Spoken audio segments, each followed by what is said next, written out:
सबसे पहले previous lecture में से कोई क्वेश्चन पूछना चाहते हो तो पूछ लीजिए जी।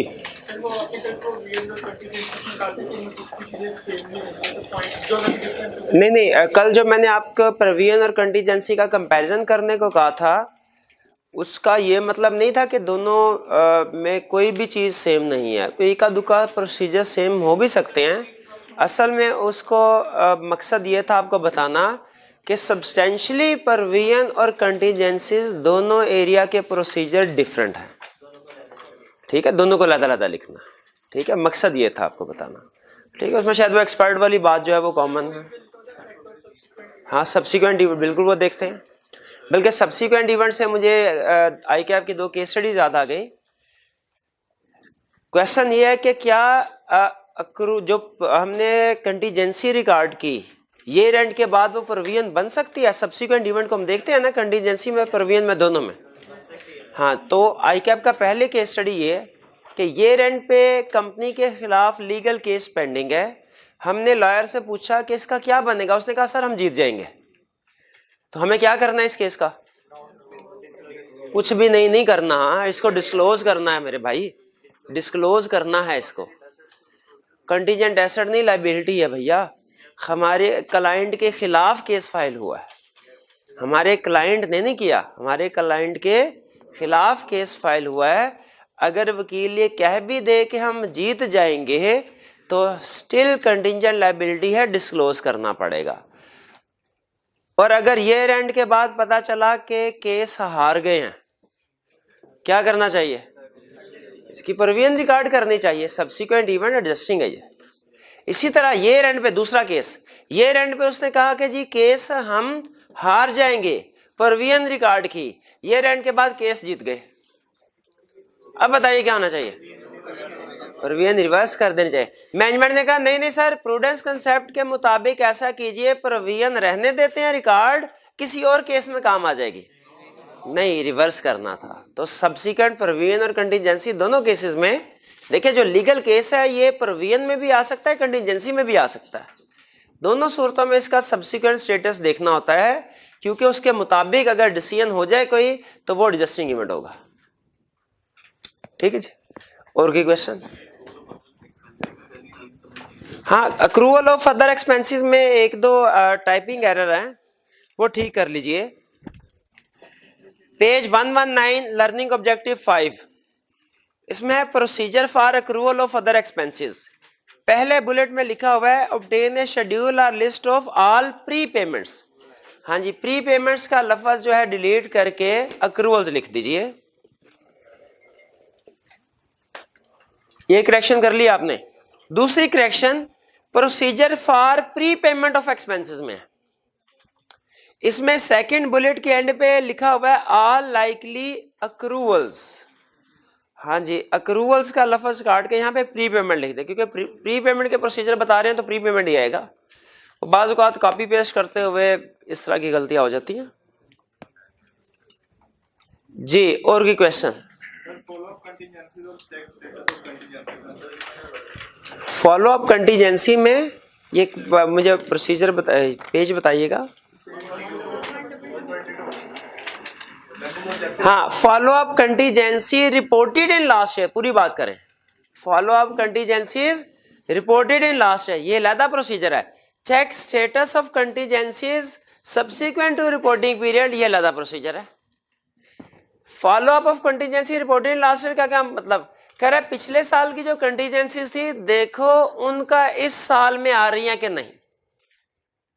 देखिए, जो पिछले साल की कंटीजेंसीज थी या तो इस साल सारी रिजॉल्व हो जानी चाहिए या इस साल के क्लोजिंग में भी शामिल होने चाहिए, जो पिछले साल की थे। तो कह रहा है ये देखना है, ये डिफरेंट कंसेप्ट है। और इस साल की जो कंटीजेंसीज हैं उनका अगले साल में सब्सिक्वेंट स्टेटस क्या है, कोई डिसीजन हो गया कि नहीं हो गया, ये अलग स्टेप है। ठीक है, इसमें हम इस साल की जो कंटीजेंसी आ रही है नेक्स्ट ईयर में देख रहे हैं। दोनों में फर्क समझ आया? Follow up contingency reported in last year का मतलब क्या है? जो पिछले साल की कंटीजेंसी है वो देखो वो किधर किधर गई है। ठीक है, वो इस साल में होनी चाहिए, पिछले साल वाली भी, सिवाय उनके जो रिजॉल्व हो गई। तो हम देखते हैं कौन कौन सी क्लाइंट ने इस साल की कंटीजेंसी में इंक्लूड नहीं की, कंफर्म करते हैं रिजॉल्व हो गई है कि नहीं। जी क्लियर हो गया ये क्वेश्चन? और कोई क्वेश्चन? रिव्यू करस्पॉन्डेंस वाली लाइन का मतलब अनडिस्क्लोज, वो कह रहा है review correspondence between entity and its legal external legal adviser. देखिए हो सकता है कि क्लाइंट ने हमें ना बताया हो कि लीगल केसेस टोटल कितने हैं, बताया भी, फर्ज कीजिए उसने हमें 10 केसेस की लिस्ट दे भी दी, फिर भी एज ऑडिटर हमें शक होता है कि कहीं कोई लीगल केसेस ने छुपा ना लियो, असल में 12 हो, 2 इसने हमें नहीं बताया। तो ये जो 2 हैं ये रिस्क कवर करने के लिए कि कहीं कोई ऐसा तो नहीं अनआइडेंटिफाइड लिटिगेशंस है, हमारे पास 2 बड़े प्रोसीजर होते हैं। एक तो ये कि है लॉयर्स को जो पेमेंट की गई हम उनको चेक कर लेते हैं, कल हमने पढ़ा था ना रिव्यू लीगल एक्सपेंसेस कि पेमेंट किस किस केस की हो रही है। और दूसरा प्रोसीजर ये है कि हम क्लाइंट की जो उसके वकील के साथ कॉरेस्पॉन्डेंस कम्युनिकेशन लेटर राइटिंग हो रही है उसको चेक कर लें कि उनमें किन किन केसेस का जिक्र है। ज़ाहिर है एक दूसरे के साथ जब कम्युनिकेशन कर रहे होंगे उसमें तो सारे केसेस को डिस्कस कर रहे होंगे, तो इससे अगर कोई लीगल केस रह गया हो वो सामने आ जाता है। जी और कोई क्वेश्चन? जी लिमिटेशन है रिसोर्सेज की, तो ये 5 हैं अनडिस्क्लोज्ड कंटिन्यूएंसीज के लिए प्रोसीजर्स, इनमें से कौन सा सिग्निफिकेंट है जो परफॉर्म किए जाएंगे? देखें सुनन का क्वेश्चन ये है कि अगर कोई रिसोर्सेज में डिफिकल्टी हो, एग्जाम में कोई डिफिकल्टी नहीं होगी रिसोर्सेज की, आपने सारे प्रोसीजर लिखने होते हैं, ठीक है, और प्रैक्टिकली आपको ऑडिट प्लान प्रिपेयर करके दे दिए जाएंगे, आपने उनके मुताबिक प्रोसीजर परफॉर्म करने हैं। तो ये ना सोचिए कि एग्जाम में हमने कौन कौन से प्रोसीजर लिखना है, कोशिश करनी है हमने कि सारे प्रोसीजर लिखें। हाँ अगर मार्क्स जो हैं वो कम है, फॉर एग्जाम्पल 2 मार्क्स हैं, तो फिर उसके लिए 3 प्रोसीजर काफ़ी हैं, 3 या 4 प्रोसीजर काफ़ी हैं उसके लिए। हाँ जी, एग्जाम पॉइंट ऑफ व्यू से सारे प्रोसीजर इक्वली इंपॉर्टेंट है। प्रैक्टिकली कोई प्रोसीजर ज्यादा इंपॉर्टेंट कोई लेस इंपॉर्टेंट होता है, लेकिन एग्जाम में ज्यादा इंपॉर्टेंट प्रोसीजर लिखने का भी उतने ही नंबर है, कम इंपॉर्टेंट प्रोसीजर लिखने के भी उतने ही नंबर है, ठीक है। एग्जाम में उसने प्रोसीजर्स देखने हैं कि आपने कितने उसने ज्यादा अहम प्रोसीजर के ज्यादा नंबर, कम अहम प्रोसीजर के कम नंबर, ऐसे मार्किंग स्कीम नहीं होती। मार्किंग स्कीम सिर्फ इतना कहता है 5 प्रोसीजर है, मैंने 4 पूछे थे 2 नंबर के साथ, जिन्होंने 3 प्रोसीजर लिखे हैं 1.5 मार्क्स, ठीक है जी। और कोई क्वेश्चन?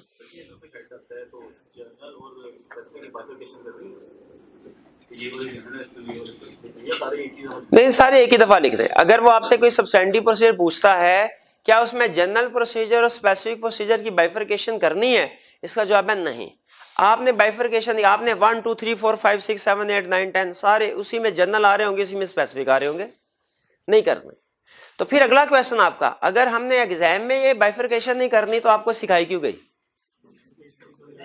क्योंकि सम टाइम वो सिर्फ स्पेसिफिक प्रोसीजर पूछ लेता है, उस वक्त आपको पता होना चाहिए कि स्पेसिफिक प्रोसीजर कौन कौन से हैं, जैसे कंप्लीटनेस ऑफ लायबिलिटीज, जैसे वैल्यूएशन ऑफ डेटर्स, जैसे एनआरवी ऑफ इन्वेंट्री, जैसे disposal of fix assets, revaluation of fix assets, ठीक है। सम टाइम वो स्पेसिफिक प्रोसीजर पूछ लेता है, सिर्फ उस सूरत में हमें पता होना चाहिए कि कौन से प्रोसीजर लिखने हैं, इसीलिए बाइफरकेशन करवाएगी। वरना एग्जाम में अगर वो ओवरऑल पूरा एरिया पूछता है कि बताओ इन्वेंट्री को कैसे वेरीफाई करोगे, तो आपके लिए लाजमी नहीं है कि आप उसमें रूटीन के प्रोसीजर अलहदा और स्पेसिफिक प्रोसीजर अलहदा की हेडिंग बनाएं।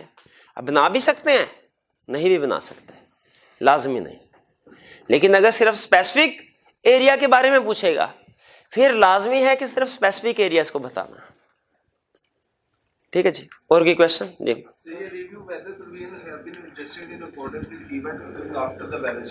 हाँ, ये भी थोड़ी देर पहले बात हुई तो थी कि देखना है ईयर एंड के बाद के इवेंट्स को देखना है, उसके मुताबिक एडजस्ट कर। ईयर एंड पे प्रोविजन रिकॉर्ड की, ईयर एंड के बाद केस जीत गए, रिवर्स कर दो। ईयर एंड पे सिर्फ डिस्क्लोज किया था, ईयर एंड के बाद केस हार गए, एडजस्टिंग इवेंट है, प्रोविजन रिकॉर्ड करो।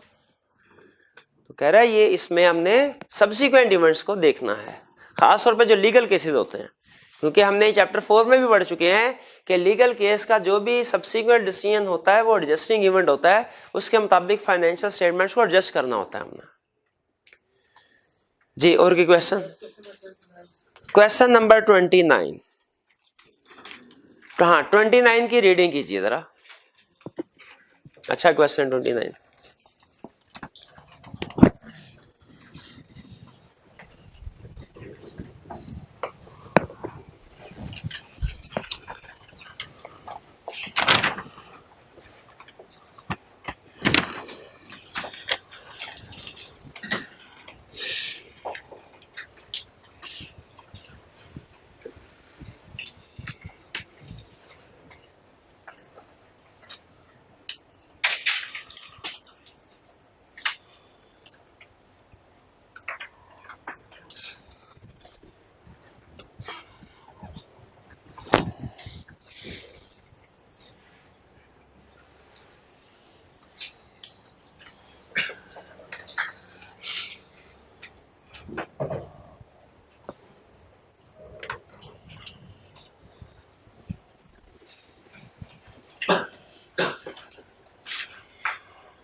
जी कितने स्टूडेंट्स अभी रीडिंग कर रहे हैं?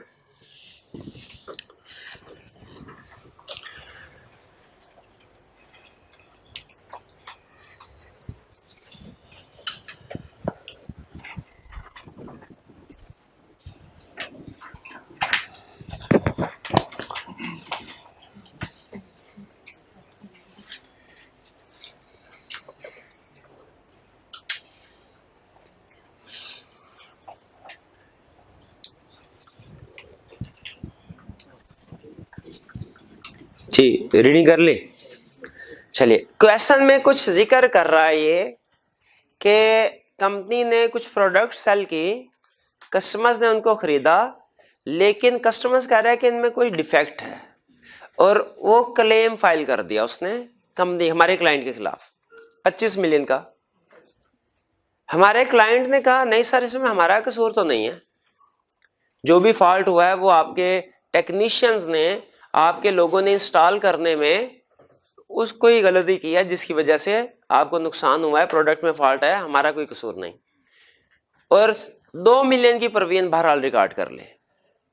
बाकी 23 मिलियन क्या हुआ? कंटीजेंसी। केस 25 मिलियन का ना, 2 मिलियन की प्रोविजन रिकॉर्ड कर ले और 23 मिलियन क्या हुआ? कंटीजेंसी। अच्छा मुझे बताइए क्या लीगल केस प्रोविजन में आता है या कंटीजेंसीज में? के दोनों में? दोनों में आता है। ठीक है, अगर तो आउटफ्लो जो है लीगल केस पे प्रोबेबल एंड मेजरेबल हो तो प्रोविजन, और अगर प्रोबेबल एंड मेजरेबल नहीं है फिर डिस्क्लोजर कंटीजेंसी आएगी। इसका मतलब यह हुआ इस पे प्रोविजन और कंटीजेंसी वाले दोनों प्रोसीजर लग सकते हैं। एग्री करते हैं भी? ये बात समझ आ रही है? प्रोविजन और कंटीजेंसी के दोनों, क्योंकि इसमें प्रोविजन भी है कंटीजेंसी भी है। 23 मिलियन की कंटीजेंसी, 2 मिलियन की प्रोविजन। लेकिन चूंकि उसने हमसे स्पेसिफिक एग्जांपल दे के एक केस के बारे में पूछा है कि बताओ कैसे इसको वेरीफाई करोगे, हमें भी प्रोसीजर बताते हुए सिर्फ वही प्रोसीजर मेंशन करने चाहिए जो एक केस से स्पेसिफिक है। जो एग्रीगेट नेचर के प्रोसीजर होते हैं ना सारी प्रोविजंस के लिए, वो मेंशन नहीं करेंगे। जैसे हमारा प्रोसीजर होता है क्लाइंट से प्रोविजंस की लिस्ट लो, फाइनेंशियल स्टेटमेंट के साथ एग्री करो, क्या ये प्रोसीजर इस केस में लिखेंगे? क्योंकि वो तो स्पेसिफिक केस की बात कर रहा है, ओवरऑल प्रोविजंस की बात तो नहीं कर रहा। तो आपका काम सिर्फ इतना है कि इस केस में से जो रेलिवेंट आपको इस केस सिंगल केस के हिसाब से रेलिवेंट प्रोसीजर लग रहे हैं वो मेंशन करने हैं, और एंड पे सोचना है कि क्या कोई एडिशनल पॉइंट आपके जहन में आ रहा है इस केस को पढ़ के कि इस चीज को भी चेक कर लेना चाहिए, उसको हमने मेंशन करना, बाकी कुछ नहीं। क्या करना है? प्रोविजन और कंटीजेंसी के प्रोसीजर। देखिए इस तरह का केस जब एग्जाम में आएगा आपने अंदाजा लगाना है कि कौन सा एरिया है जिसके गिर्द केस घूम रहा है। हमें केस पढ़ के क्या इतना अंदाजा हो गया कि ये प्रोविजन और कंटीजेंसी के गिर्द केस घूम रहा है? अब उसके प्रोसीजर लिखने हैं। अब अगला क्वेश्चन, क्या आंखें बंद करके सारे के सारे प्रोसीजर लिख दें कि इस हम देखें जो रेलिवेंट है वो लिखें? रेलिवेंट तो भी डिसीजन करते हैं। सबसे पहले प्रोविजंस में आते हैं। पहला, obtain a schedule of provisions and agree to the financial statement. क्या ये प्रोसीजर इस केस के हवाले से रेलिवेंट है? नहीं है। Review list to ensure it includes necessary item considering nature of business. क्या ये पॉइंट इस केस के लिए रेलिवेंट है? नहीं, शाबाश, नहीं रेलिवेंट है, क्योंकि ये तो ओवरऑल टोटल प्रोविजंस के लिए। Compare the list of provisions with previous years to identify any major provision. क्या ये रेलिवेंट है? ये भी रेलिवेंट नहीं। Next, for each provision determine whether it meets recognition criteria as per IAS 37। ये relevant है। हम लिखेंगे कि हम इंश्योर करेंगे कि 2 मिलियन की प्रोविजन जो है ये आउटफ्लो प्रोबेबल एंड मेजरेबल है, और बाकी जो 23 मिलियन है इसमें देखेंगे आउटफ्लो प्रोबेबल एंड मेजरेबल नहीं है। फिर कह रहा है कि and has been measured at adequate amount, also send confirmation to lawyer to confirm recognition and adequacy of provisions. क्या लायर को कंफर्मेशन लेटर सेंड करेंगे इस केस के हवाले से, उससे पूछें कि बताओ इसका स्टेटस क्या है, एक्सपेक्टेड आउटकम क्या है? क्या ये रेलिवेंट प्रोसीजर बन रहा है? सोचें जरा, क्या ये रेलिवेंट प्रोसीजर? बिल्कुल, मुझे भी लग रहा है ये करना चाहिए स्पेसिफिक। इसको भी हमारा दूसरा पॉइंट हो गया। लिखा है एक ही बुलेट में है, लेकिन असल में लॉजिकली ये दोनों डिफरेंट पॉइंट है।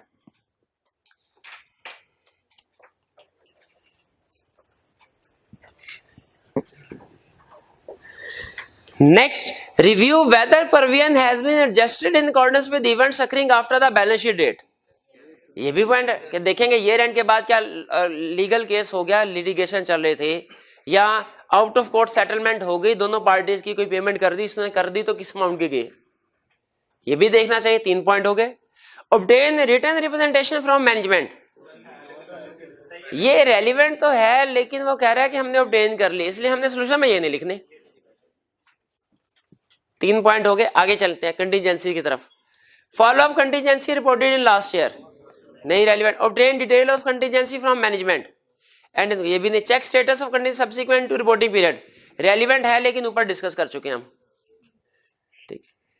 सेंड लेटर ऑफ, क्योंकि प्रोविजन और कंटीजेंसी के लिए अलग-अलग थोड़ी कहेंगे कि जी हमने सब्सिक्वेंट इवेंट को देखना है, लेटर को सेंड करना है, वो प्रोसीजर कॉमन है, लेकिन हम एक ही दफा मेंशन करेंगे उनको क्वेश्चन में। जी next, inspect minutes of the meeting, क्या ये इंस्पेक्ट करेंगे? किस लिए इंस्पेक्ट करेंगे ये? कि डायरेक्टर जो है वो केस के बारे में क्या डिस्कशन कर रहे हैं कि इसको कैसे आगे लेके चलना है। हमने क्या कोई प्रोविजन की अमाउंट इंक्रीज करने की बात हो रही है, सेटलमेंट की बात हो रही है, ये मिनट से पता चलेगा।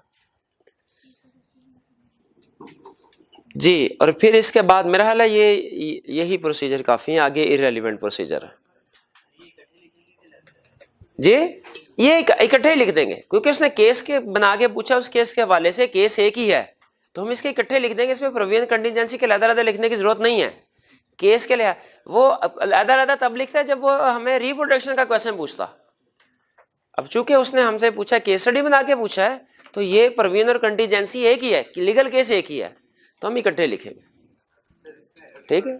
हाँ, अगर कभी इस तरह होता कि वो इस क्वेश्चन के 2 पार्ट ए और पार्ट बी अलग-अलग बनाता, पार्ट ए में लिटिगेशन की बात कर रहा होता, पार्ट बी में कोई बैंकरप्सी ऑफ डेटर की बात कर रहा होता, वो फिर अलग-अलग आते हैं, इनको भी अलग-अलग कर देंगे। अच्छा मुझे बताइए, इसके अलावा ये तो हो गए वो प्रोसीजर जो हमने छाप दिए, 3-4 प्रोसीजर तो हो गए, क्या इसके अलावा आपके ख्याल में कोई प्रोसीजर है जो रेलिवेंट हो सकता है, यहां पे ना लिखा हो?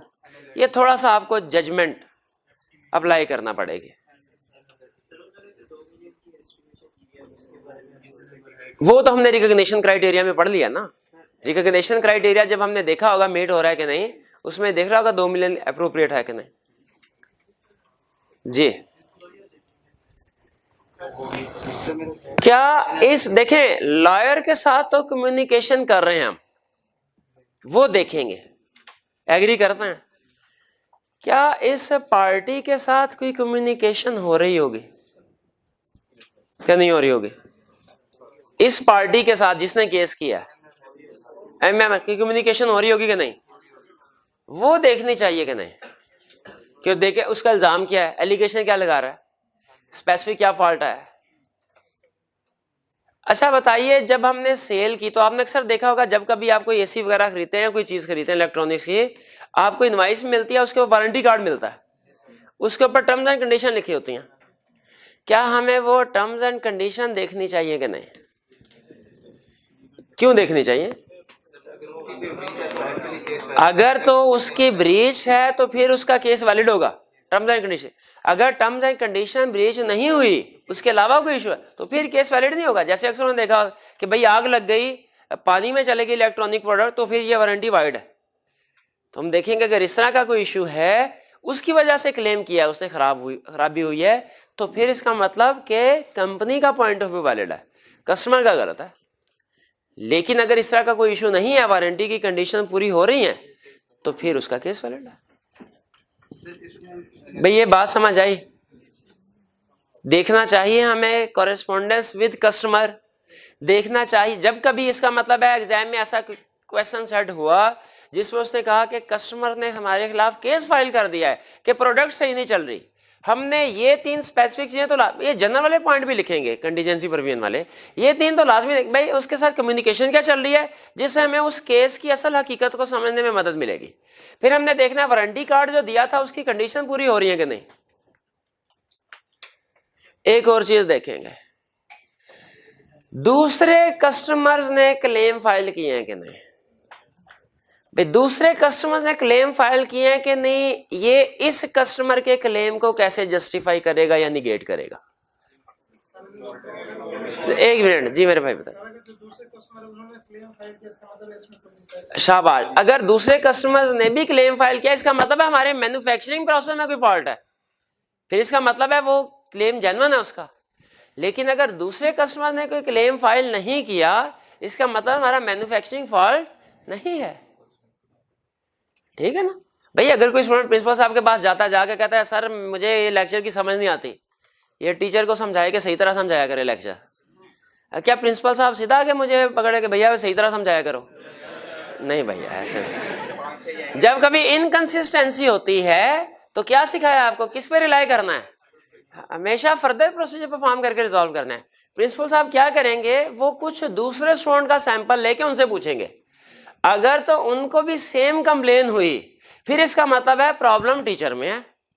लेकिन अगर वो कह रहे हैं कि सर हमें समझ आ रही है, फिर इसका मतलब प्रॉब्लम टीचर में नहीं स्टूडेंट में है। इसीलिए हम दूसरे कस्टमर्स का क्लेम देख रहे हैं। अगर दूसरे कस्टमर्स ने भी क्लेम फाइल किया इसका मतलब है कंपनी की प्रोडक्ट में प्रॉब्लम है, कंपनी के मैन्युफैक्चरिंग प्रोसेस में फॉल्ट है। लेकिन अगर दूसरे किसी कस्टमर ने क्लेम फाइल नहीं किया तो फिर इसका मतलब क्या होगा, हमारा कसूर नहीं है। ठीक है जी। जी और कोई क्वेश्चन? ये क्लियर हो गया भैया, पॉइंट सफिशिएंट हो गए। खासतौर पे एंड वाले स्पेसिफिक पॉइंट हमारे लर्निंग ऑब्जेक्टिव 9 में नहीं लिखे हुए, लेकिन हमें बाज़ औक़ात जब केस स्टडीज आती है तो जो पढ़ा हुआ है वो उसमें से तो रिप्रोड्यूस कर देते हैं, 3-4 पॉइंट फिर भी इसमें से हो जाते हैं। हमें कुछ थोड़ा सा खुद से भी सोचना की बेस पे कि इसमें रेलिवेंट प्रोसीजर क्या हो सकते हैं केस स्टडी में। केस स्टडी में जो आपने बताया कि check claim of other customers, तो इसमें फिर अगर मैन्युफैक्चरिंग में फॉल्ट हुआ तो इंपेयरमेंट टेस्ट भी लगेगा? हाँ, फिर इंपेयरमेंट टेस्ट भी लगेगा जी, बिल्कुल बिल्कुल वो भी लगेगा। लेकिन हम प्रोसीजर जो है उससे रिलेटेड नहीं बताएंगे। क्वेश्चन के मार्क्स जो है वो सिर्फ 5 है और हमने देखना है उसने क्वेश्चन में फोकस किन एरियाज के ऊपर किया है। ठीक है, इसमें स्टूडेंट को जो सबसे बड़ी प्रॉब्लम आ सकती है आप लोगों को इस तरह के क्वेश्चन में वो ये कि केस पढ़ के ये डिसाइड करना ये किस एरिया से रिलेट करता है। अभी तो चूंकि प्रोविजन और कंटीजेंसी के बिल्कुल ही साथ है ना, तो आपने कहा कि ठीक है जितने भी क्वेश्चन होंगे प्रोविजन कंटीजेंसी के होंगे। लेकिन जब मैं लहदा से आपको क्वेश्चन दूंगा ना, असल में आपकी स्किल उस वक्त जज करनी है हमने कि क्या आप केस को पढ़ के अंदाजा लगा सकते हैं कि ये लीगल केस है, ये प्रोविजन कंटीजेंसी से रिलेट कर रहा है, ये बैंकरप्सी ऑफ डेटर से रिलेट कर रहा है, ये फिक्स एसेट की बात हो रही है, रिवैल्यूएशन की बात हो रही है तो फिक्स एसेट से रिलेट कर रहा है। उस वक्त ये आपने जज कर, मुश्किल नहीं है लेकिन बहरहाल थोड़ा जज करना पड़ता है क्योंकि रिक्वायरमेंट में उसने सिर्फ इतना लिखा होता है कि इस केस में बताइए आप क्या सब्सटेंटिव प्रोसीजर परफॉर्म करेंगे। हमने केस के फैक्ट्स और इन्फॉर्मेशन को पढ़ के खुद डिसाइड करना होता है ये किस एरिया से रिलेट कर रहा है, स्पेसिफिक पूछ रहा है कि जनरल पूछ रहा है। ठीक है जी, और कोई क्वेश्चन? प्रोविजन का रिकॉग्निशन क्राइटेरिया क्या होता है? ये वैसे अकाउंटिंग का क्वेश्चन है IAS 37 का। तो जो जहाँ तक मुझे अंडरस्टैंडिंग है, मेरी अकाउंटिंग आपको पता है कि इतनी पक्की नहीं है, हाँ वो कच्ची पक्की है। तो मेरा ख्याल है रिकॉग्निशन क्राइटेरिया ये होता है कि आउटफ्लो प्रोबेबल हो और मेजरेबल हो। मेजरेबल हो ये प्रोविजन का ऐसे ही होता है। कोई अकाउंटिंग का एक्सपर्ट क्लास में बैठा? हाँ, outflow is probable and estimate can be measured reliably. ठीक है, तो वो यही बात हो गई, मेजरमेंट पॉसिबल है। टाइमिंग और अमाउंट सर्टन हो तो वो अक्रूवल बन जाती है, और अगर टाइमिंग एंड अमाउंट जो है वो सर्टन ना हो तो प्रोविजन बनती है। ठीक है जी, वो शायद नीचे कोई डेफिनेशन लिखे, मैंने कोशिश भी की थी। हाँ ठीक है, लिखा हुआ वो डेफिनेशंस। जी और कोई क्वेश्चन? जी पूछिए।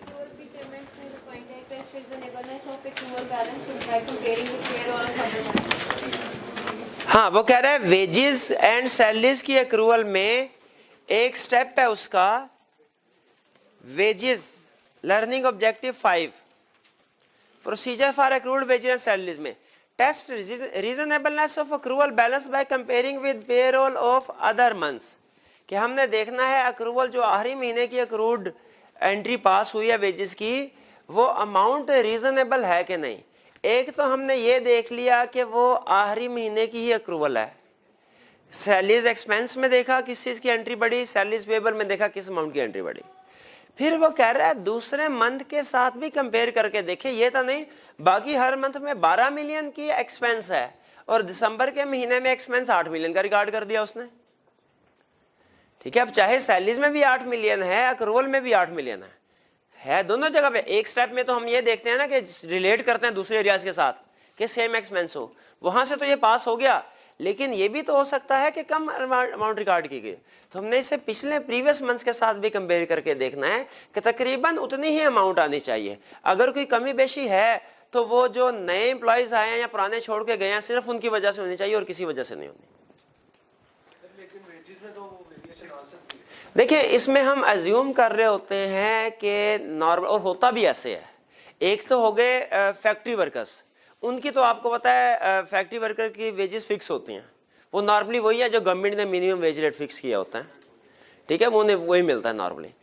ऑफिस में भी अगर आप देखें तो एक पर्सन की दूसरे पर्सन के साथ सैलरी डिफरेंट जरूर होती है, लेकिन पूरे महीने की अगर आप जब देखें तो जनवरी के महीने की और फरवरी के महीने की वो तो सेम होगी ना, क्योंकि इनकी आपस की सैलरी डिफरेंट है। लेकिन जब पूरे महीने की कैलकुलेट हुई और अगले महीने की भी कैलकुलेट हुई तो इनकी भी वही, अगले महीने में इनकी भी वही है।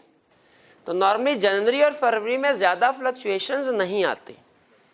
अगर कोई फ्लक्चुएशंस आती हैं तो हम वो रीजन इन्वेस्टिगेट करेंगे किस वजह से आती हैं। वो नॉर्मली पुराना एम्प्लॉय छोड़ के चला जाए तो सैलरी एक्सपेंस कम हो जाता है, नए एम्प्लॉयज आ जाएं तो सैलरी एक्सपेंस ज़्यादा हो जाता है, कोई बोनस ओवर टाइम वगैरह दे दें तो सैलरी एक्सपेंस ज़्यादा हो जाएगा। वो फिर हम इंडिविजुअल रीजंस को इंक्वायरी इन्वेस्टिगेट करते हैं। जी, और कोई क्वेश्चन?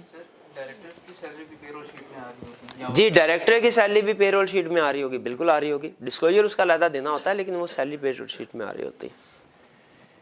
जी, और कोई क्वेश्चन? जी हाँ, वो कह रहे हैं कि बोर्ड में कुछ ऐसे पॉइंट्स होते हैं वाइट बोर्ड पर जो हम लिखते हैं जो कि बुक में नहीं होते, आप उनको बुक में ऐड कर लिया करें, ये ज़्यादा बेहतर है। ठीक है, बुक में ऐड कर लिया करें, ये ज़्यादा बेहतर है, क्योंकि असल में कुछ स्टूडेंट ऐसे होते हैं वो आई कैप की बुक को भी साथ रीड कर रहे होते हैं और वो एक्सपेक्ट ये कर रहे होते हैं कि हमने आई कैप की बुक को भी साथ साथ 100% कवर करना है। एक्सपेक्टेशन ठीक है, तो उस सिलसिले में फिर मैं क्या करता हूँ कि जो मेरे ख्याल में रेलिवेंट मटेरियल है, सिर्फ एक्सप्लेनेटरी एडिशनल है, उसको हमने राइज वाली किताब में नहीं लिखा। लेकिन चूंकि वो स्टूडेंट फिर बाद में आके पूछते हैं सर ये पॉइंट था, ये आपने लेक्चर में कवर नहीं करवाया, ये पॉइंट, तो फिर उस तरह की क्वेरी से बचने के लिए मैं क्या करता हूँ, मैं डेली बेसिस पे जो लेक्चर प्रिपेयर करता हूँ कोशिश करता हूँ उसको आई कैप की बुक के साथ भी कंपेयर कर लूँ, और उसमें अगर कोई इक्का दुक्का पॉइंट ऐसे होते हैं जो कि यहाँ पे नहीं है, वो चाहे ज़्यादा अहम ना हो, लेकिन वो मैं फिर कवर करवा देता हूँ, ताकि ऐसे स्टूडेंट जो आई कैप की बुक को फॉलो कर रहे हैं उन्हें प्रॉब्लम ना हो बार बार पूछने के लिए कि सर ये प्रोसीजर क्या है, उसका मतलब क्या है, इस लफ्ज़ का मतलब क्या है। ठीक है, तो ऐसे अगर आपको कोई भी लेक्चर आइंदा भी इस तरह हो कि वाइट बोर्ड पे मैंने कोई पॉइंट लिखा जो कि आपके पास बुक में नहीं है, तो बेहतर है आप उसको बुक में इंक्लूड कर लें, ये ज़्यादा बेहतर है। सिर्फ बुक वाला अगर आप याद, राइज बुक वाला याद कर लें ये भी काफ़ी है, लेकिन ज़्यादा बेहतर ये है कि आप उसको इंक्लूड कर लें, ऐड कर लें। जी, क्लियर है जी? क्वेश्चन और कोई क्वेश्चन? चलिए आज के लेक्चर की तरफ चलते हैं। ये जो पॉइंट उन्होंने रेज किया ये जेन्युइन है और आप भी इसको फॉलो करें, और नेक्स्ट चैप्टर जो हमारे चैप्टर्स आएंगे उनमें भी हो सकता है ये इशू हो। ठीक है, तो आपको अगर कोई भी नई बात सीखने को मिलती है, एडिशनल पॉइंट मिलता है, उसको आप लिख लिया करें। लेक्चर वैसे सारा आप नोट करते हैं ना? ये लेक्चर तस्वीर नहीं लेते आप इसके? नहीं लेते, ऐसा लिखते भी नहीं है कि लेक्चर बस सुनते हैं, चलें ठीक है, फिर भी काम चल जाएगा, प्रॉब्लम फिर भी कोई नहीं। ठीक है, लेकिन फिर भी अगर नया एडिशनल पॉइंट नोट कर लें ये ज़्यादा बेहतर है। जी, आज हमने जो एरियाज पढ़ने हैं वो है 3, सेल्स, परचेजेस और पेरोल। 3 एरियाज कवर करने जा रहे हैं, सेल्स, परचेजेस, पेरोल। सेल और परचेजेस का चूंकि तरीकाकार तकरीबन एक जैसा है, इसीलिए मैंने उसको इकट्ठा लिखा है। सेल एंड परचेजेस दोनों के प्रोसीजर इकट्ठे लिखे हैं, लेकिन पहले आपको ये सेल्स के जरिए से एक्सप्लेन करूंगा प्रोसीजर, फिर परचेजेस के पॉइंट ऑफ व्यू से एक्सप्लेन करूंगा। एक्सप्लेन इसको मैंने 2 दफा करना है, चाहे समझ पहली दफा आ जाए। एक दफा सेल्स के पॉइंट ऑफ व्यू से, दूसरी दफा परचेज के पॉइंट ऑफ व्यू से। फिर उसके बाद पेरोल। एरियाज आपको बताया था, डिफिकल्ट वाले एरियाज हम कर चुके हैं, तो ये एरियाज डिफिकल्ट नहीं है, लेकिन फिर भी एग्जाम में इजी क्वेश्चन भी आ सकता है कभी कभार। खास तौर पे आई कैप अनप्रिडिक्टेबिलिटी को इनकॉर्पोरेट करने के लिए कोई बहुत इजी क्वेश्चन भी कभी कभार दे दिया करता है, तो हमने इनको छोड़ना किसी एरिया को नहीं है। सेल्स सिस्टम की बात करते हैं पहले। सेल्स को क्लाइंट की इनकम स्टेटमेंट में सेल्स की फिगर आ रही है, हमने एज ऑडिटर वेरीफाई करना है कि क्या ये फिगर ठीक है कि नहीं, क्या प्रोसीजर परफॉर्म करेंगे। देखिए, सेल्स को वेरीफाई करने से पहले, सब्सटेंटिव प्रोसीजर पे जाने से पहले मैं इसका सिस्टम थोड़ा आपके साथ शेयर करना चाह रहा हूँ। अगर सिस्टम आपको समझ लग गई तो ये प्रोसीजर समझना आसान होंगे। सिस्टम क्या कि प्रैक्टिकली ऑर्गेनाइजेशन में सेल्स की ट्रांजैक्शन कैसे रिकॉर्ड होती है। देखिए, सेल्स की ट्रांजैक्शन डिफरेंट डिपार्टमेंट से गुजरती है। सेग्रीगेशन ऑफ ड्यूटीज में हमने कंसेप्ट पढ़ा था, एक ही ट्रांजैक्शन के ऊपर एक ही बंदा या डिपार्टमेंट नहीं होना चाहिए, वो डिफरेंट स्टेप्स में हमें इसे डिवाइड करना चाहिए, सेपरेट करना चाहिए। तो सेल्स की ट्रांजैक्शन जो है वो पहले सेल्स ऑर्डर डिपार्टमेंट से इनिशिएट होती है, फिर उसके बाद गुड्स डिस्पैच डिपार्टमेंट के बाद इनवाइसिंग या बिलिंग डिपार्टमेंट, और फिर अकाउंट्स या जीएल डिपार्टमेंट में रिकॉर्ड होती है। फाइनली स्टेप्स क्या होते हैं? सबसे पहले कस्टमर आता है और हमें कहता है कि सर मैंने ये चीज़ खरीदना चाह रहा हूँ आपसे।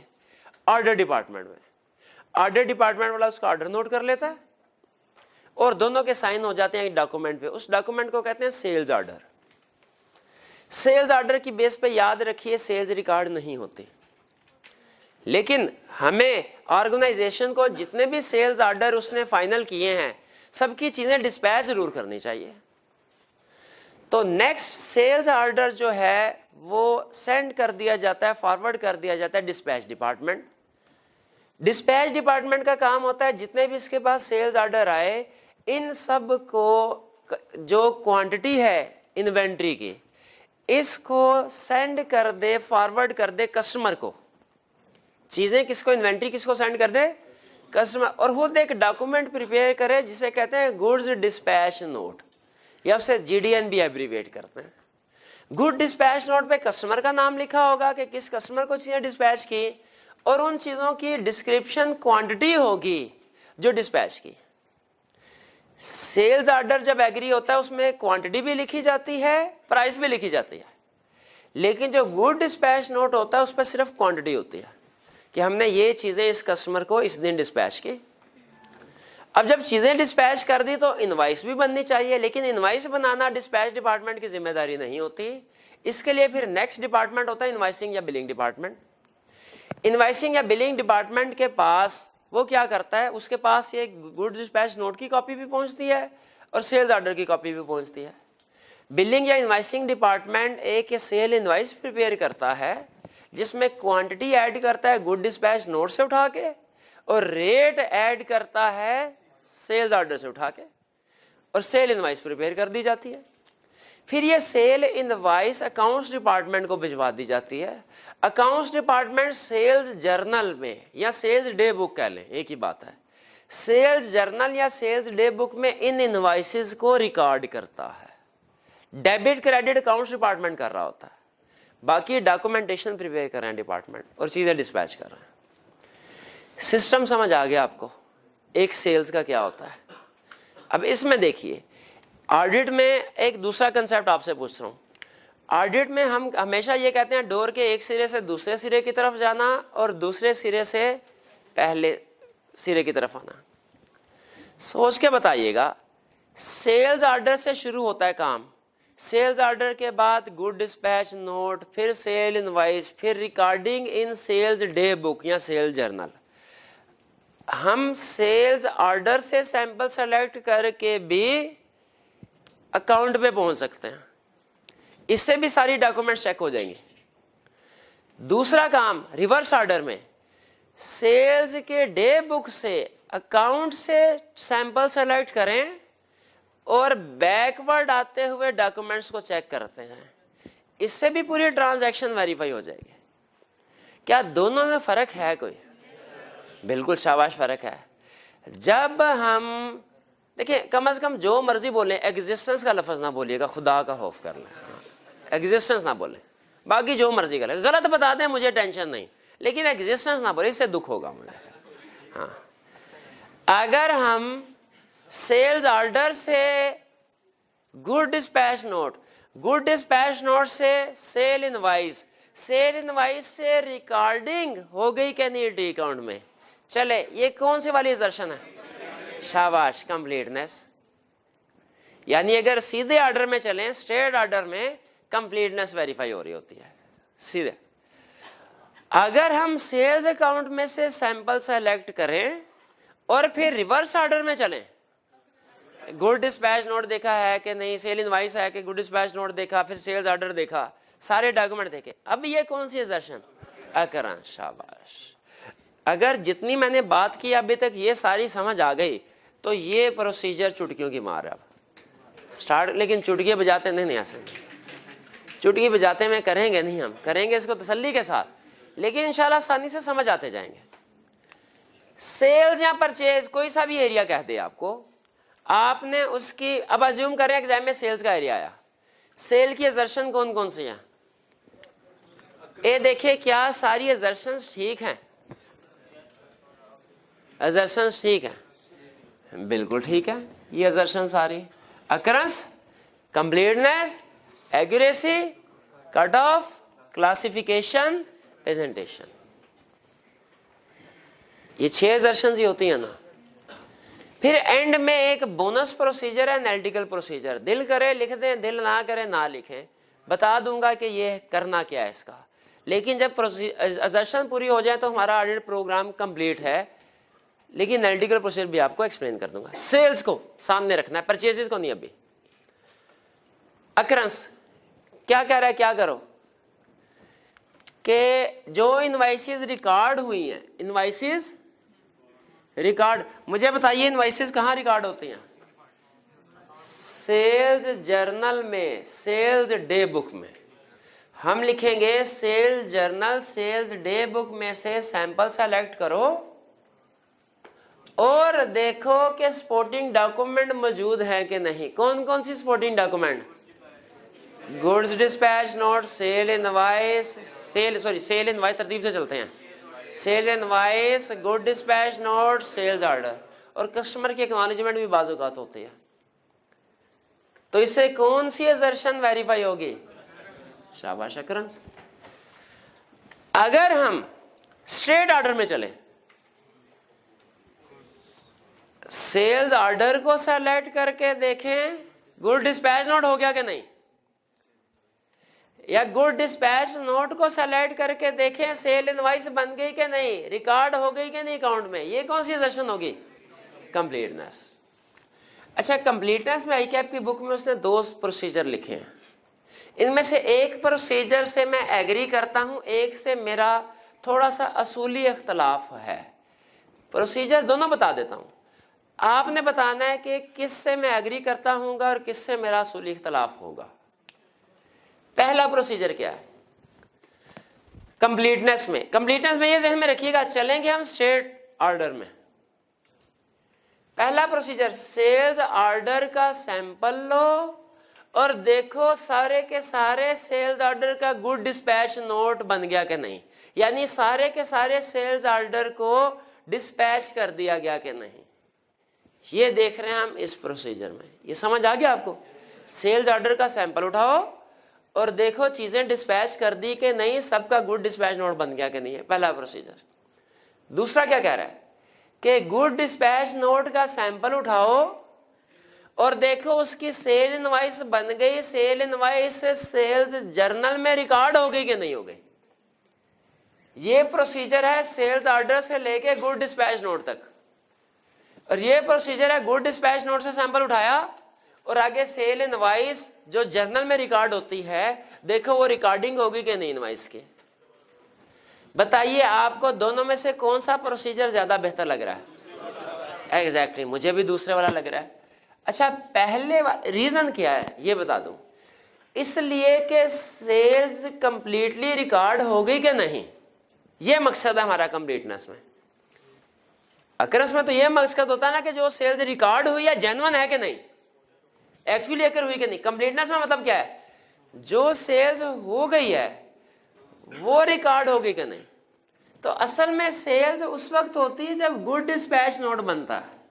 जब सेल्स ऑर्डर बनता है फिर तो उस वक्त सेल्स रिकॉर्ड नहीं होती।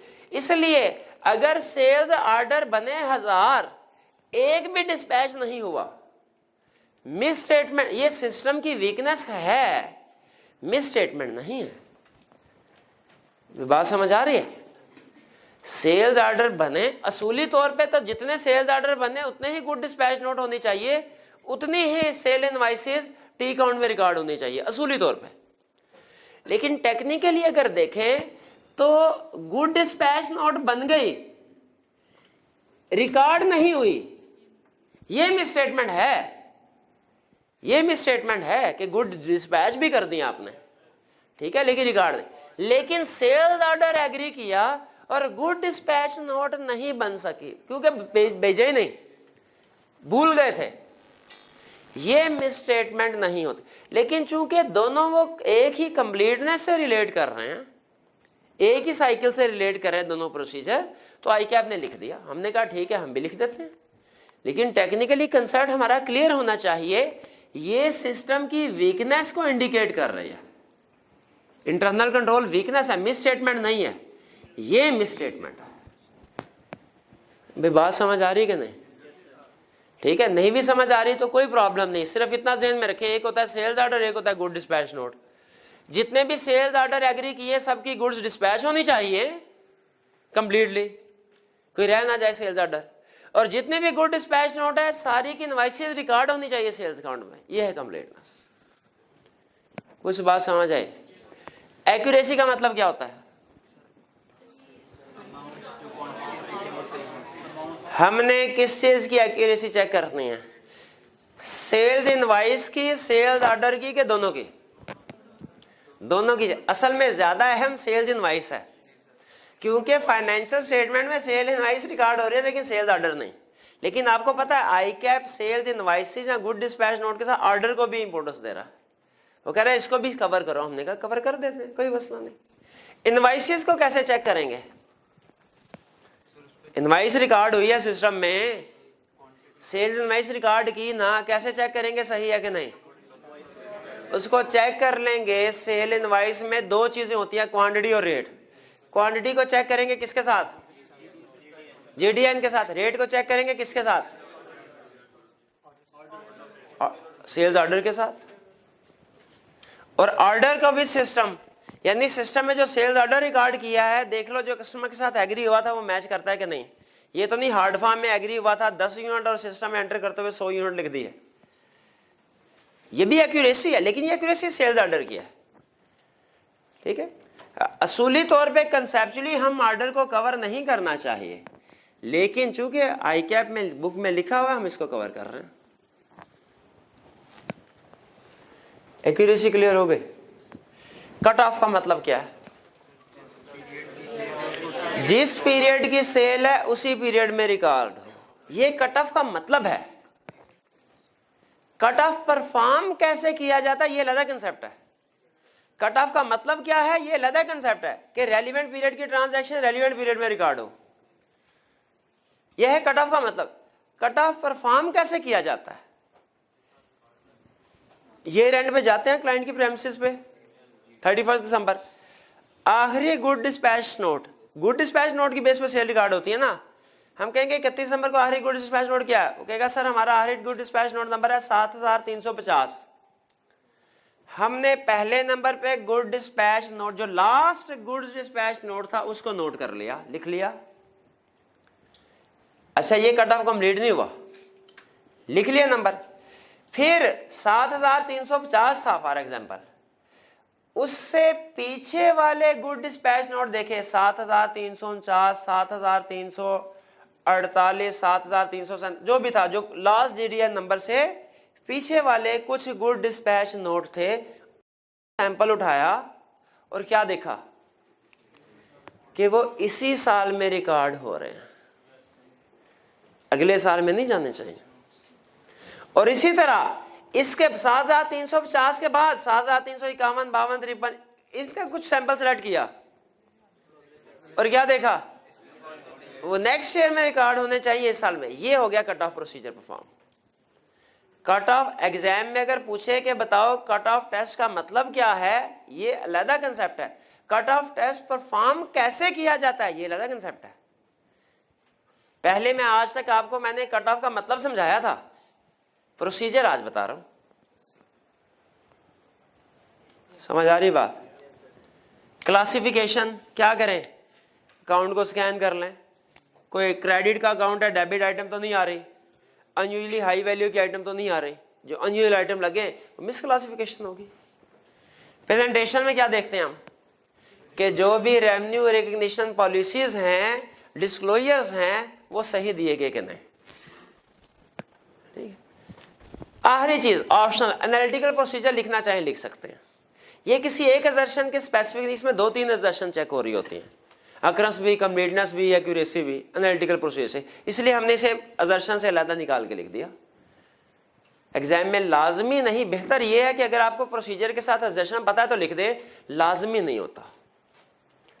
ठीक है, तो आप अलहदा से कुछ प्रोसीजर असर्शन के साथ, कुछ असर्शन के बगैर भी लिख सकते हैं, सारे असर्शन के बगैर भी लिख सकते हैं, सारे असर्शन के साथ भी लिख सकते हैं। ठीक है, बेहतर ये होता है कि जिसके ऊपर आपकी तसल्ली है कि ये असर्शन इससे, वो उसमें लिख दें, जिसके ऊपर आपको लग रहा है कि नहीं मुझे इतना कंफर्म, वो असर्शन के बगैर लिख दें। एनालिटिकल प्रोसीजर सेल्स में क्या होगा, पहला प्रोसीजर इस साल की सेल्स को पिछले साल की सेल के साथ कंपेयर कर लो, क्या ये एनालिटिकल प्रोसीजर नहीं, कर लो। दूसरा एनालिटिकल प्रोसीजर सिर्फ उस सूरत में परफॉर्म हो सकता है अगर फिक्स्ड प्राइस शॉप हो, अगर जो चीजें सेल हो रही है उनकी प्राइस फिक्स्ड हो, तब एनालिटिकल प्रोसीजर परफॉर्म हो सकता है, दूसरा वरना नहीं हो सकता। वो कौन सा है, क्लाइंट की अगर सेल प्राइस फिक्स है, क्लाइंट से पूछो सर कितने में चीज बेच रहे हैं, सर 1,500 रुपये में। अच्छा पूरे साल में कितनी चीजें बेची, सर 3,500। दोनों को मल्टीप्लाई करके देखो टोटल रेवेन्यू उतना आ रहा है कि नहीं आ रहा। ये भी एनालिटिकल प्रोसीजर है, ये भी एनालिटिकल, जिससे रेवेन्यू की फिगर वेरीफाई हो रही है। लेकिन ये कब परफॉर्म होगा, प्राइस फिक्स होगी। भाई समझ आया कुछ, सेल्स नहीं समझ आया, कुछ समझ नहीं आया, नहीं दोबारा से शुरू करते हैं, एग्जाम्पल चेंज करके परचेजेस के साथ। ठीक है, परचेजेस के, मुझे ये बताइए एग्जाम में उसने कहा कि परचेजेस के सब्सटेंटिव प्रोसीजर बताओ, मैंने सबसे पहले असर्शन लिखनी है, कौन सी असर्शन लिखूं, 1 मिनट ठहरिए जी मेरे भाई, आप बताइए कौन कौन सी असर्शन लिखूं परचेजेस की, कौन सी वाली आएंगी, occurrence, completeness, accuracy, cut off, classification, presentation. Occurrence का मतलब क्या है,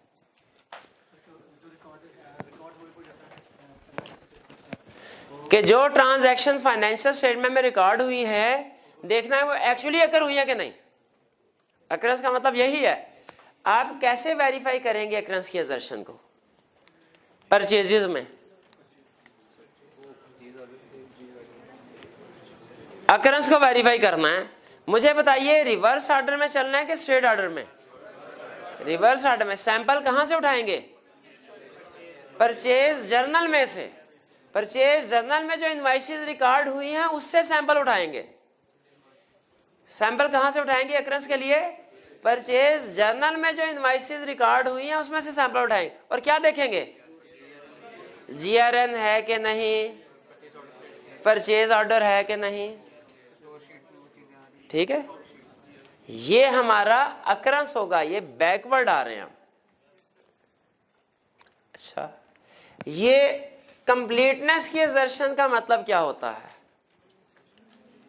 कंप्लीटनेस की असर्शन का मतलब क्या होता है, मतलब पढ़ा था हमने चैप्टर 3 में, नहीं पता क्या मतलब होता है। जी मेरे भाई आप बताइए क्या,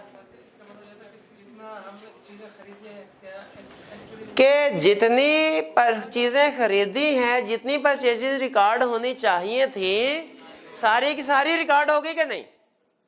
कंप्लीटनेस का मतलब क्या है जितनी भी परचेजेस रिकॉर्ड होनी चाहिए थी सारी की सारी रिकॉर्ड हो गई कि नहीं?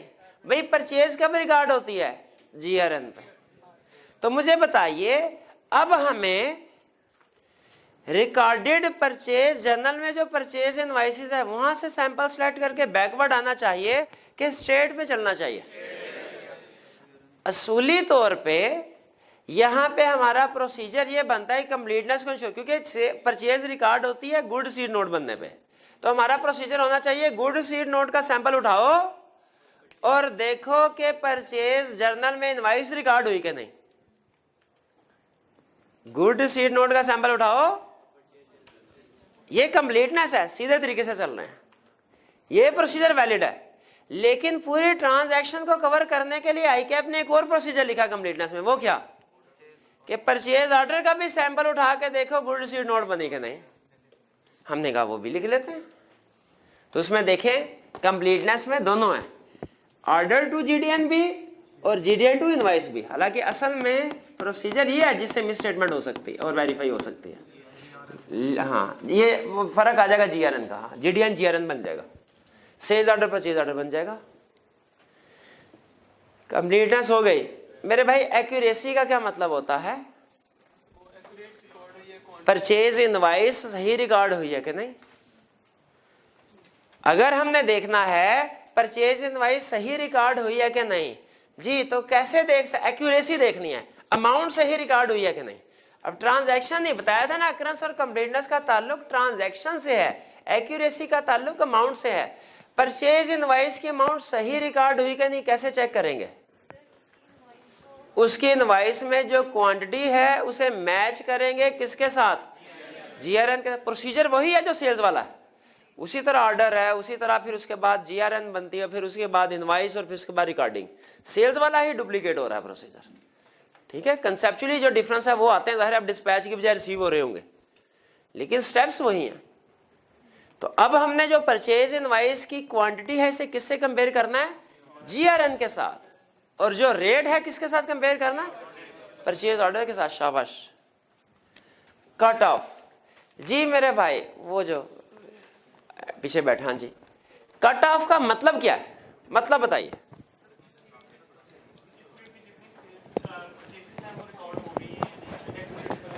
हाँ, जो परचेज जिस पीरियड जिस साल की है उसी साल में रिकॉर्ड होनी चाहिए। आप कैसे इंश्योर करेंगे cut off on purchases?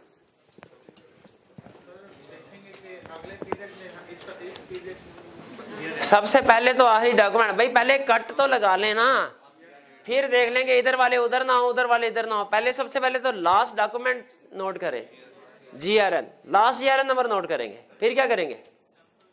Sample. हाँ, पहले उससे पहले इस साल वाला प्रीवियसली 3-4 सेलेक्ट कर ले जीआरएन और देखें उनकी एंट्री इसी साल में होनी चाहिए। फिर नेक्स्ट वाले 3-4 जीआरएन और उनकी एंट्री परचेज की नेक्स्ट में होनी चाहिए। क्लासिफिकेशन का मतलब क्या होता है? कि करेक्ट अकाउंट में ट्रांसफर हुई है कि नहीं। क्लासिफिकेशन कैसे चेक करेंगे? स्कैन करके। प्रेजेंटेशन का मतलब क्या है? जो पॉलिसियां रिलेटेड इससे सही होगा। इसमें एनालिटिकल प्रोसीजर इसमें भी दो हैं। एक तो है कि परचेज की अमाउंट को इस साल की परचेज को पिछले साल के साथ कंपेयर कर लें। दूसरा जीपी रेशो, जीपी रेशो। लेकिन यहां पे जो एनालिटिकल प्रोसीजर है निस्बतन वीक है।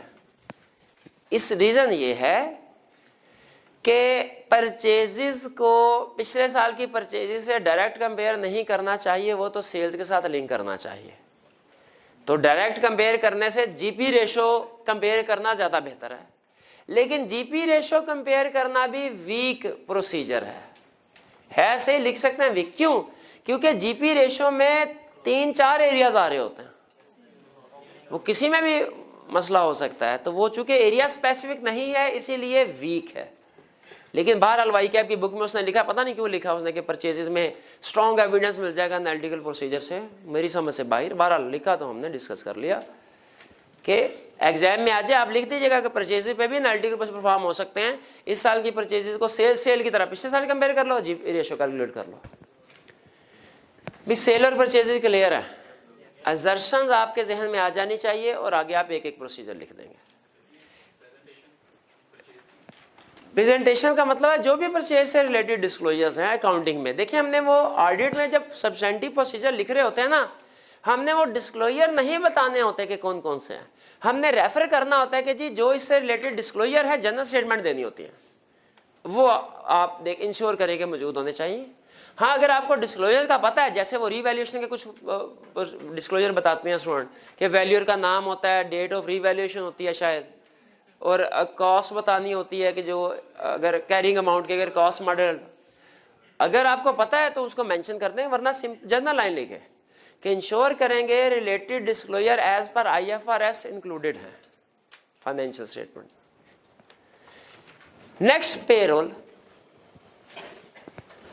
पेरोल, अच्छा पेरोल होती क्या भला? Salaries expense. कहता है इसको वेरीफाई करने के लिए, अच्छा एक चीज आपको और बता दूं, आपने नोट किया होगा किसी एरिया में हम असर्शंस के साथ प्रोसीजर पढ़ते हैं, किसी में असर्शन के बगैर, किसी एरिया में 2-3 असर्शंस पढ़ते हैं, बाकी असर्शंस के बगैर। तो हम असल में ICAP को फॉलो कर रहे हैं, क्योंकि जब क्वेश्चन सेट होगा तो ICAP का जो एग्जामिनर है वो ICAP की बुक को सामने रखेगा, उसके मुताबिक जो प्रोसीजर असर्शन के साथ है उनको वो असर्शंस के साथ पूछेगा, और जो असर्शंस के बगैर हैं उन्हें असर्शन के बगैर पूछेगा। इसीलिए हमने भी उसी तरह फॉलो किया। हमने कोई साइंसदान बनने की कोशिश नहीं की, लेकिन याद रखें प्रैक्टिकली असर्शंस के लिहाज से प्रोसीजर होते हैं, प्रैक्टिकली ये ज्यादा बेहतर है उसकी निस्बत। हर एरिया प्रैक्टिकल जब आप जाएंगे ना ऑडिट में, तो उस हर एरिया का ऑडिट प्लान आपके सामने आएगा, उसमें हर प्रोसीजर के साथ असर्शन लिखी होगी, इस प्रोसीजर से ये असर्शन, इस प्रोसीजर से ये असर्शन।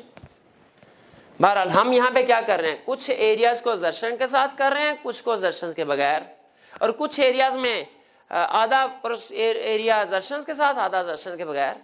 तो हम क्या कर रहे हैं भला, ICAP को फॉलो कर रहे हैं। तो यहाँ पे आपको असर्शंस नजर नहीं आएंगी। कहता है पेरोल को वेरीफाई करना है, कैसे करो, एनालिटिकल प्रोसीजर परफॉर्म कर लो, पेरोल शीट चेक कर लो। असल में पेरोल शीट चेक करना टेस्ट ऑफ डिटेल है, ये एनालिटिकल प्रोसीजर है। पढ़ा था ना सब्सटेंटिव प्रोसीजर में एनालिटिकल प्रोसीजर भी हो सकते हैं, टेस्ट ऑफ डिटेल भी हो सकते हैं। ये थोड़ा डिटेल कैलकुलेशन वाला काम है, ये एनालिटिकल प्रोसीजर का। पेरोल में क्या क्या एनालिटिकल प्रोसीजर परफॉर्म करना है? कहता है कंपेयर करो लास्ट ईयर के साथ, एग्री करते हैं एनालिटिकल प्रोसीजर है ये। कहता है कंपेयर करो मंथ वाइज भी, मंथ वाइज के भी लेक्चर के शुरू में बात हुई थी कि एक महीने के सैलरी से दूसरे महीने के साथ कंपेयर करो, ज्यादा फ्लक्चुएशन तो नहीं। रीजनेबलनेस टेस्ट, इसको समझ लीजिए ये क्या है, इसको अच्छे तरीके से समझ लीजिए। ये प्रैक्टिकली तकरीबन हर ऑडिट में आपने रीजनेबलनेस टेस्ट परफॉर्म करना होगा पेरोल पे, इसको अच्छे तरीके से समझ लें। इसमें कंसेप्ट क्या है? कंसेप्ट इसमें यह है कि अगर आप अपने एम्प्लॉइज को एक तरह की ही सैलरी पे कर रहे हैं, जो कि फैक्ट्री में नॉर्मली ऐसे ही होता है कि फैक्ट्री वर्कर्स हैं, गवर्नमेंट ने मिनिमम कितना कहा हुआ है वर्कर्स को कितना देना है जो फैक्ट्री में काम करते हैं मजदूर को? 17,500। हाँ 17, तो वो इतने 17,500 ही देते हैं।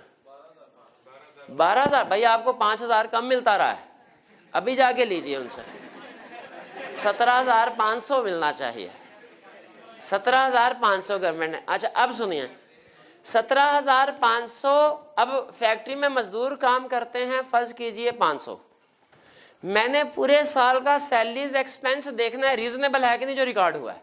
मैं क्या करूंगा, मैं करूंगा 500 मल्टीप्लाइड बाय 17,500, ये क्या आ जाएगा एक महीने का, मल्टीप्लाइड बाय 12।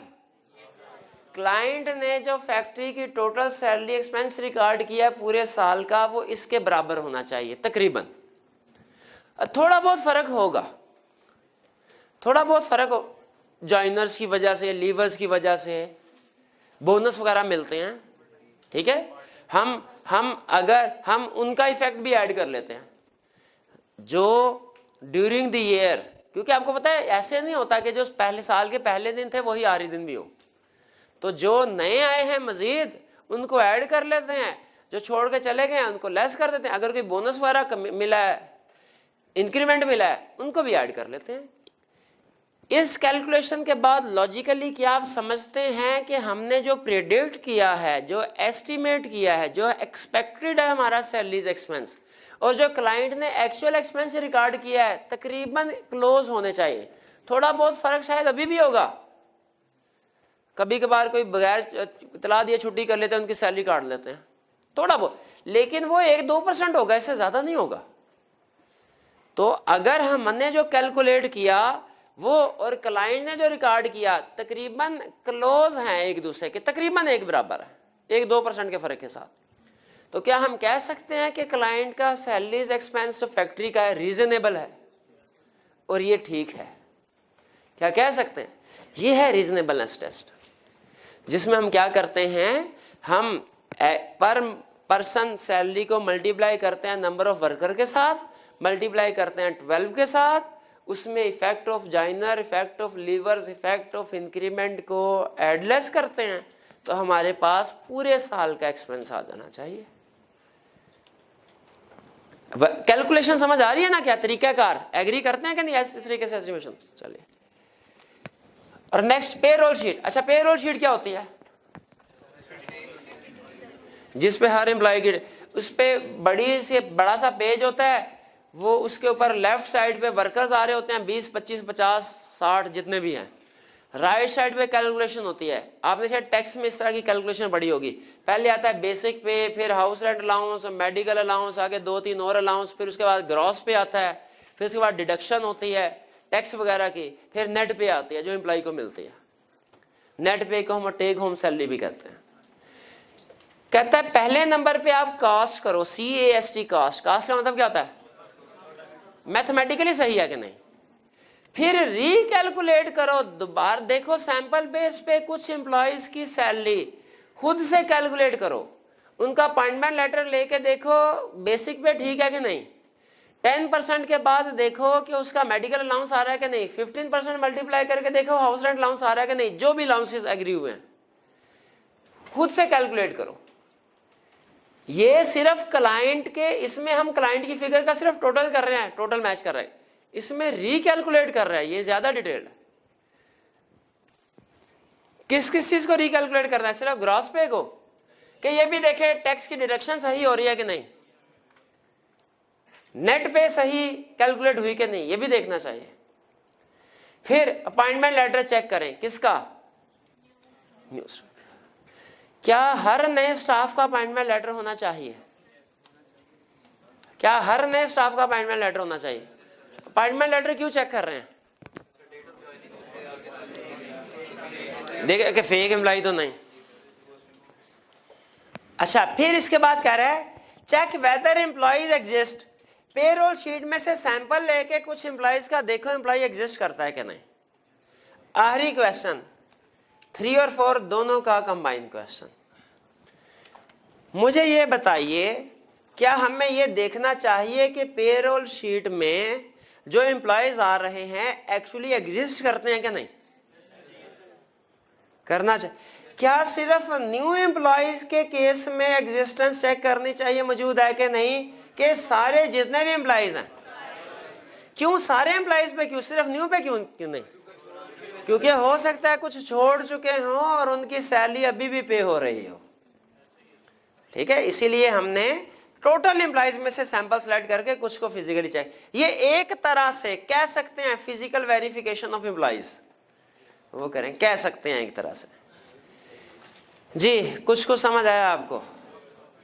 चलिए, आज हमने क्या सीखा? सेल्स के सब्सटेंटिव प्रोसीजर, परचेज के सब्सटेंटिव प्रोसीजर और पेरोल के सब्सटेंटिव। सेल्स और परचेजेस के असर्शन के साथ और पेरोल के असर्शंस के बगैर, एनालिटिकल प्रोसीजर और पेरोल शीट के। आज का लेक्चर यहाँ पे एंड करते हैं।